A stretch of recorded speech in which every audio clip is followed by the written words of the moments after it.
그러니까 물가는 높은데 울며 겨자 먹기식으로 금리를 올려야 되는 거고 경제는 나빠지고 그러니까 누가 봐도 스태그플레이션이고 더 심각한 문제는 제가 생각하기에 더 나빠지면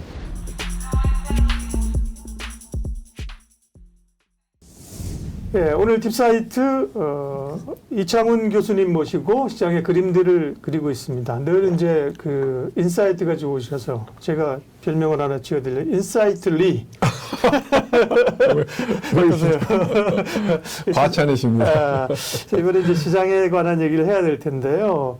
그러게 올 봄에 정말 작년에 올 네. 시장을 전망하면서도 이렇게 사실 망가질 줄은 몰랐는데 그렇죠. 올 상반기 굉장히 힘든 구간들을 네. 지나가면서 말씀하신 베어마켓 랠리가 조금 왔죠. 네. 그러다가 다시 긴축이 강화되면서 그러면 남은 그 시장의 흐름들은 충격이 더 있을 수 있다. 혹은 얼추 반영한 것 같다. 두 가지 중에 네. 교수님 어느 쪽 생각이세요? 전제를 보려면 제가 보기에는 이제 10월 중순 이후에 기본적으로 이제 여기가 바닥이냐 네. 뭐 그런 얘기를 하기는 좀 이른 시기라고 생각이 들고요. 네. 왜냐면 이게 시장이 이제 이렇게 베어마켓 랠리는 있을 수 있지만 추세적으로 이렇게 돌아서기에는 여러 가지 여건들이 아직은 성숙이 안 돼 있는 것 같고요. 네. 우리가 이야기하는 이제 뭐 이 시장의 사이클, 그래서 유동성을 푸는 뭐 유동성 장, 네. 그건 이미 지나갔고요. 그 다음에 그거 이어서 실제로 실물 경제가 좋아져서 기업의 이익을 많이 나고 경제가 성장하는 뭐 펀더멘탈 장, 실적 장세라고. 그건 작년이었고, 네. 그 다음에 물가가 올라가서 이거 안 되겠네 하고 돈을 줄이는 역금융 장세, 네. 그게 지금 일어나고 네. 있는 거잖아요. 그럼 역금융 장세 이후에는 실제로 기업들의 실적이 나빠지고 경제가 나빠지는 역실적 장세가 예. 와야 되는데 그 시간이 남아있구나. 아직 본격적으로 안 왔죠. 네. 그러니까 그게 얼마나 많이 꺾일 거냐 하는 문제죠. 만약에 이제 소프트 랜딩 한다고 하면은 시장의 하락폭도 제한적이고 말하자면 기간 조정으로 갈 수도 있는 거죠. 우리가 그런 장을 많이 봤잖아요. 예, 예.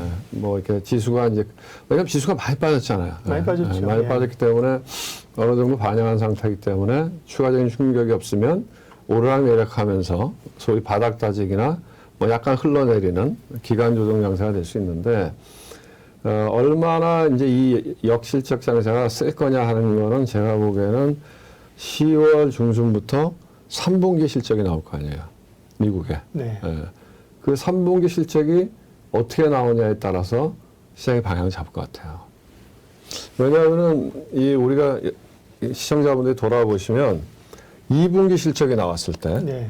그때 생각보다 나쁘지 않았잖아요. 미국 생각보다 나쁘지 않았어요. 그래서 시장이 반등했잖아요. 네, 그때 그러네요. 그렇네. 시장 생각보다 펀더멘털이 그렇게 나쁘지 않네 네. 하고 다 반등했잖아요. 그때. 그런데 그때도 실적이 안 좋을 거라고 생각했죠. 맞아요. 그때도 예측은 안 좋았는데 생각보다 좋게 나왔거든요. 그렇죠. 근데 3분기 실적 지금 안 좋을 걸로 보거든요. 그렇죠. 그러니까 이제 3분기 실적을 열어봤을 때 네. 만약에 3분기 실적이 생각보다 나쁘지 않네. 그러면 시장은 좀 안심할 것 같고 네. 열어보니까 안 좋네. 그러니까 예를 들면 이런 거죠. 며칠 전에 본 그 포드가 네. 우리 3분기 실적이 안 좋을 것 같아 이렇게 얘기했잖아요. 페덱스, 포드 뭐 다 네네. 예. 그러니까 포드가 하루에 주가가 거의 10% 빠졌잖아요. 네. 그만큼 이제 시장에서는 이 역실적 장세에서 얼마나 실적이 꺾일 거냐 이거를 키로 보고 있기 때문에 그거에 따라서 추가적인 급락이 한 번 더 있을지 네. 아니면은 뭐 그냥 약세장 하에서 바닥 다지게 될지 결정되지 않을까 그렇게 생각합니다. 그 월가에서도 시장을 좀 나쁘게 보는 분들은 그거잖아요. 말씀하신 것처럼 네. 지금까지 주가가 조정했던 것은 이제 심리적인 어떤 조정이었다고 하면 두 번째 이제 실적에 의한 조정이 있을 수 있다라는 근거인데 굉장히 중요한 말씀이시네요. 우리 이제 국내 실적만 보는데 미국 기업들의 3분기 실적이 어떻게 나오느냐 그렇죠. 뚜껑을 좀 열어봐야 될 것 같고요. 그에 우리도 영향을 받으니까요. 그와 함께 장이 사실은 여기서 뭐 급등해져서 뭐 2000 600, 700도 굉장히 위에 있는 것처럼 보여요. 그죠? 3,300부터 밀고 내려오니까 지금 아마 투자자들이 3,000은 됐고요. 한 2,600, 700만 가도 땡큐 이렇게 생각할 거예요. 그렇죠. 그러니까 사실은 얼마 우리 보험에만 하더라도 다 2,800이 바닥이라고 얘기했는데. 그러니까요. 그런 논리라고 하면 여기서 뭐 쭉쭉쭉쭉 가긴 기대하기 어렵고 사실은 옆으로 가격 조정이 아니라 기간 조정. 정도만 나와줘도 왜 그 안에서 이제 실적이나 테마나 이렇게 뭐 네. 태조 이방원유 이런 게 나올 수 그렇죠, 있거든요. 그렇죠. 근데 가격 조정이 급하게 있을까봐 이제 두려워하는 건데 네.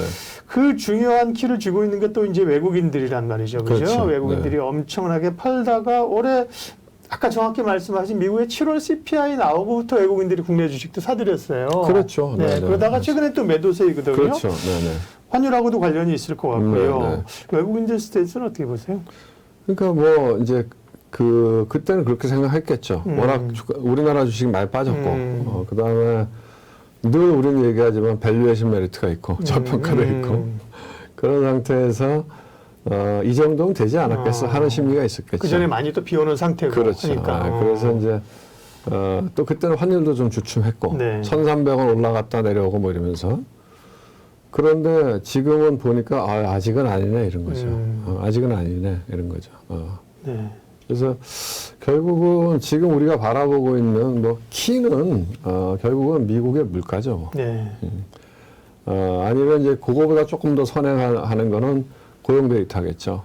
고용 데이터가 이게 좀 아이러니하지만 bad news is good news가 되는 거죠. 그러니까요. 네, 고용 데이터가 조금 나빠지기 시작하면 네. 그다음에 사람들이 인플레이션 데이터도 좀 떨어지겠지 이렇게 기대할 수도 있으니까요. 이제 그런 것들이 맞물려서 현재 진행되고 있는 달러 강세.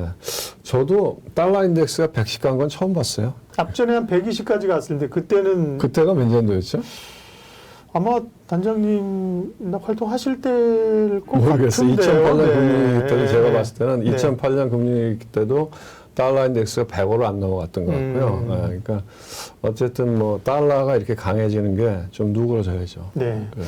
그 말씀하시면 달러 얘기 나온 길에 그러면 유로존 얘기를 살짝 좀 터치하고 가면 네.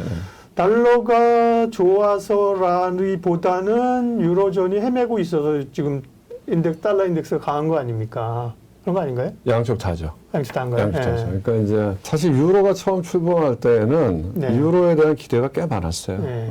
왜냐하면 달러 독주에서 이제 유로가 나름대로 하나의 몫을 할 거다 해서 그 당시에 뭐 달러 유로 그게 한 1.7 이렇게까지 갔었죠. 네.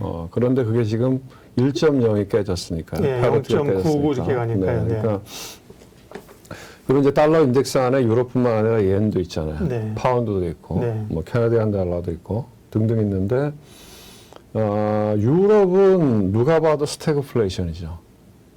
그렇잖아요. 네. 엄청난 높은 물가. 그것도 뭐 자기네가 유발한 물가가 아니잖아요. 수요가 좋은 게 아니라 공급 사이드에서 네. 그러니까 물가는 높은데 울며 겨자 먹기식으로 금리를 올려야 되는 거고 경제는 나빠지고 그러니까 누가 봐도 스태그플레이션이고 더 심각한 문제는 제가 생각하기에 더 나빠지면 유럽이 분열될 가능성도 있지 않을까요? 그 뭐 항상 개연성이 있죠. 네. 그게 시작된 게 2000년이잖아요. 1999년에 메스트리지 요약부터 해서 2000년에 출범한 거잖아요. 네. 유럽의 실험이 사실은 그동안에도 삐걱삐걱하면서 뭐 네. 피그스 얘기하고 뭐 보면 사실은 하나의 유럽은 이미 균열이 간 거 아니겠습니까? 그러니까 이제 2011년도 재정위기가 있었잖아요, 유럽이요. 그렇죠. 예. 2008년 금융위기가 왔었고, 네. 그 여파가 사실 유럽에 왔죠. 그 여파로 가면서 네. 그리스가 디폴트가 나기 시작하면서, 그 다음에 이제 거기 뭐 사이프러스도 디폴트 나고 이러면서 남유럽이 어려워지면서 유럽의 재정위기가 왔었고, 네. 그때는 이제 독일이 워낙 좋았죠. 그래서 독일이 이제 메르켈 시절에 네네. 독일이 튼튼하게 원탑으로 버텼죠, 사실. 그렇죠. 예. 버텨주고 남유럽 돈을 대주면서 예를 들면 뭐 그 당시에는 우리가 이제 외환위기 때 IMF에서 받았던 돈이 300억 불인데 네. 그리스에만 들어간 돈이 거의 4천억 불이었거든요. 그러니까 엄청나게 집어넣는데 그런데 지금은 독일도 갈등이 불이야. 그렇죠. 그럴 만한 여력이 없다는 거죠. 네. 독일도. 그리고 메르켈은 국내에서 정치적인 리더십이 확고했는데 예. 지금의 숄츠는 그렇지가 않잖아요. 지금 사실 말씀하셔서 알지 총리 이름도 저도 명확지 않잖아요 지금. 예. 그래서 그런데 최근에 뭐 제가 이렇게 기사를 보니까 어디 스웨덴인가 뭐 하여간 북유럽 쪽에서 선거를 네. 했는데 예. 극우가 이겼다는 거 아니에요? 그러니까 원래 그 북유럽 이런 나라들은 유럽이라고 하는 나라들 지금 이탈리아도 마찬가지고요. 네. 약간 왼쪽 성향이 많죠. 우구, 네. 우파, 네. 극우파들. 왜냐하면은 원래 유럽이라고 하는 게 조금 더 자유와 관용, 우리 프랑스 대혁명을 네, 겪었고, 네. 그 다음에 미국하고 비교해도 뭐 훨씬 더 사람들이 좀 지적이잖아요. 그리고 뭐 파괴 이런 이야기도 하고, 그리고 뭔가 문화, 뭐 정신, 네. 뭐 환경, ESG 뭐 그러던 나라인데 살기가 힘드니까 유럽이 살기가 힘들고 네. 두 번째로는 난민을 많이 받았잖아요. 메르켈 시절에. 네. 그러면서 굉장히 안정되어 있는 사회에 범죄도 늘어나고 그러니까 우파들이 야 모르겠다. 우리가 왜 이걸 해야 돼? 우리가 문 닫고 우리끼리 잘 살면 되지 옛날처럼. 그래서 영국이 사실은 당한 브렉시트한 거잖아요. 네, 예. 그런 조짐이 북유럽에서도 있고 이탈리아에서도 있다는 거거든요. 예, 그래서 이탈리아 오송 운동도 그런 일환 중에 하나였고, 그래서 그런 극우 세력들이 올라오기 시작하면서 야 우리가 꼭 EU 안에 있어야 돼? 뭐 이럴 수 있거든요. 네. 그런 여러 가지 정치적 혼란 이런 것들 생각하면 뭐 유럽이 좀 어렵다고 봐야죠. 네. 네. 당장 올겨울에 날씨가 따뜻하기를 저는 소망하고 있습니다. 유럽의 에너지 대란이 심하다 그러니까 추워지면 가스도 못 틀고 그런데요. 근데 그런 걸 넘어서 말씀하신 것처럼 조금 담론으로 가게 되면 사실 단일 유로 체제에 대한 고민들도 있는데 거기까지 나가면 이제 우리가 시간이 길어지니까 다시 이제 이 섹션은 FOMC 이후에 이제 주식시장 얘기니까요.